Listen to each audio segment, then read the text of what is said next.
కూటమి ప్రభుత్వ తీరును నిరసిస్తూ విజయవాడలో ధర్నాకు దిగారు ఆటో వర్కర్స్. ఉచిత బస్సు కారణంగా జీవితాలు రోడ్డున పడ్డాయని, తమ సమస్యలను ప్రభుత్వం పట్టించుకోవటం లేదని మండిపడ్డారు. ఎన్నికల ముందు కూటమి నాయకులు ఇచ్చిన హామీలన్నీ నెరవేర్చాలని డిమాండ్ చేశారు. రోజుకు 1000 రూపాయలు సంపాదించే తమకు ఇప్పుడు 150 రూపాయలు కూడా రావటం లేదని వాపోయారు. తమ డిమాండ్లు పరిష్కరించకపోతే రాష్ట్ర వ్యాప్తంగా ఉద్యమాన్ని ఉధృతం చేస్తామని హెచ్చరించారు ఆటో వర్కర్స్ యూనియన్ నాయకులు. ఆదుకోవాలి ఆటో క్యాబ్ డ్రైవర్లను, ఆర్థిక సహాయాన్ని ప్రకటించాలి. ఆటో క్యాబ్ డ్రైవర్లకు ఆర్థిక సహాయాన్ని డౌన్ తెలుగుదేశం కూటమి ప్రభుత్వం క్యాబ్ డ్రైవర్లకు నష్టపరిహారం ప్రకటిస్తామని చెప్పిన మోసం చేసిన తెలుగుదేశం కూటమి ప్రభుత్వం చేయొద్దు ఆటో క్యాబ్ డ్రైవర్లను రోడ్డు పాలు.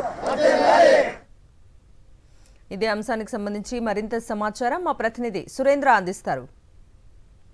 నుంచి స్త్రీ శక్తి పేరుతోటి ఉచిత బస్సు పథకాన్ని ప్రారంభించింది. అయితే ఆ పథకంతో తామంతా ఉపాధి కోల్పోతున్నామంటూ ఆటో డ్రైవర్స్ చెబుతున్న పరిస్థితి. తమకు న్యాయం చేస్తామన్న ప్రభుత్వం ఇప్పటికొచ్చి ఆటో డ్రైవర్స్ కోసం ఒక్క ప్రకటన కూడా చేయలేదు. దీంతో రాష్ట్ర వ్యాప్తంగా ఆటో డ్రైవర్స్ అంతా కూడా ఆందోళన చేస్తున్నారు. మాకు న్యాయం చేయాలంటూ వాళ్ళంతా డిమాండ్ చేస్తున్న పరిస్థితి కనిపిస్తుంది. మనతో పాటు ఆటో వర్కర్స్ సంఘానికి సంబంధించిన నాయకులు ఉన్నారు. వాళ్ళతో ఏంటి సరే ప్రభుత్వం ఏమి హామీ ఇచ్చింది? ఆగస్టు 15న చాలా ఆర్భాటంగా స్త్రీశక్తి మహిళలకు ఉచిత బస్సు ప్రకటన చేశారు.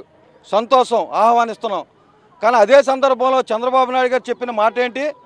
అదే రోజు ఆటో క్యాబ్ డ్రైవర్లకి ఆర్థిక సాయం ప్రకటిస్తానని చెప్పని అన్నారు.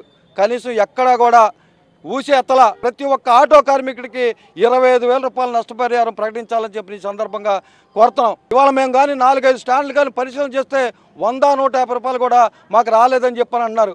3 ఆడవాళ్ళు ఒక మగ అతను వెళ్తే ఆటో డ్రైవర్ వచ్చేయండి ఆటో ఎక్కండి అంటే నేను బస్సు టికెట్ తీసుకుంటా, మా మహిళల 3కి కూడా ఉచితం కాబట్టి బస్సు ఎక్కుతామని చెప్పని అన్నారు. ఇవాళ అల్లాడిపోతున్నారు. తినటానికి తిండి కూడా లేని పరిస్థితి ఉంది. ఆటో డ్రైవర్లకి నిన్నటికి వాళ్ళు చూస్తే ఇవాళ కర్ఫ్యూ ఏదో జరుగుతున్నట్టుగా ఉంది. 4 ఆడవాళ్ళు వచ్చి ఆటో అడిగితే ఫ్రీ బస్సు అని వెళ్ళిపోతున్నారు. అట్లాగే సర్వీసు స్టేషన్లో రోజు ఏదో రూపాయి తోలుకొని భార్యాపిల్లల్ని పోషించుకునే వాళ్ళం. ఈరోజు అది కూడా లేదు. మరి రేపు భవిష్యత్తు ఏంటో తెలియట్లేదు. మరి చంద్రబాబు నాయుడు గారు, నాదెళ్ల మనోహర్ గారు పిలిచి ఆటో కార్మికులను పిలిచి ఏదో మీటింగ్ పెట్టి వాళ్ళతో మాట్లాడదాం, చర్చ జరుపుదామన్నారు. మరి అది మర్చిపోయారు. మరి పవన్ కళ్యాణ్ ఎక్కడున్నారో ప్రశ్నిస్తామన్నారు. బయటికి రండి సార్ ఒకసారి, మా బాధలు కూడా మీరు ఆలోచించుకోవాలి. మరి పిల్లల్ని పోషించుకొని మేము కూడా జీవనోపాధి సాగించుకోవాలి కదా. ఓ పథకం పెడితే ఒక వర్గం సర్వనాశనం అయిపోవాలా? దానికి మేము ఒప్పుకోం. ఆటో డ్రైవర్లుగా ఛానల్ నుంచి నేను అద్దె ఆటో తోలుకుంటున్నాను. ఇప్పుడు కూడా నా బిడ్డల చదువు సందర్భంగా ఉన్న ఇల్లు అమ్ముకున్నాను. అట్లా ఇప్పుడు అద్దె ఆటో నేను అద్దె ఆటో వేసుకునే బతుకుతున్నాను. ఇంతకుముందు మామూలుగా నేను 400, 500, 600, 700 తోలుకొని ఒక 400 మిగిలేటట్టుగా వెళ్ళిపోయేవాడిని. ఈ రోజున నిన్నటి నుంచి చూస్తే ఈ రోజున పొద్దున వచ్చాను, 200 తోలాను, 50 రూపాయలు ఖర్చు అయిపోయింది. ఇంకా 150 ఉంది. బండి అద్దె 250 కట్టాలి. గ్యాస్కి ఒక 150 అవుతుంది. ఇవన్నీ ఎక్కడ తెచ్చి కట్టాలా? ఇది చెప్తున్నారు. ఉచిత బస్సు పథకం పెట్టిన తర్వాత తామంతా రోడ్డుని పడుతున్నారు. ఉపాధి కోల్పోయే పరిస్థితి వస్తుంది.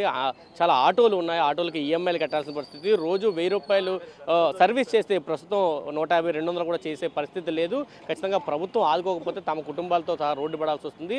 అటువంటి పరిస్థితి వస్తే ఆందోళన తీవ్రతరం చేస్తాము. రోడ్లన్నీ కూడా రోడ్డుకి అడ్డంగా పెట్టి ఆందోళనకి దిగుతామంటూ కూడా ప్రభుత్వాన్ని హెచ్చరికలు అయితే ఆటో డ్రైవర్లు చేస్తున్న పరిస్థితి అయితే కనిపిస్తుంది. కెమెరా పర్సన్ వెంకటతో కలిసి సురేంద్ర, సాక్షి టీవీ, విజయవాడ నుంచి.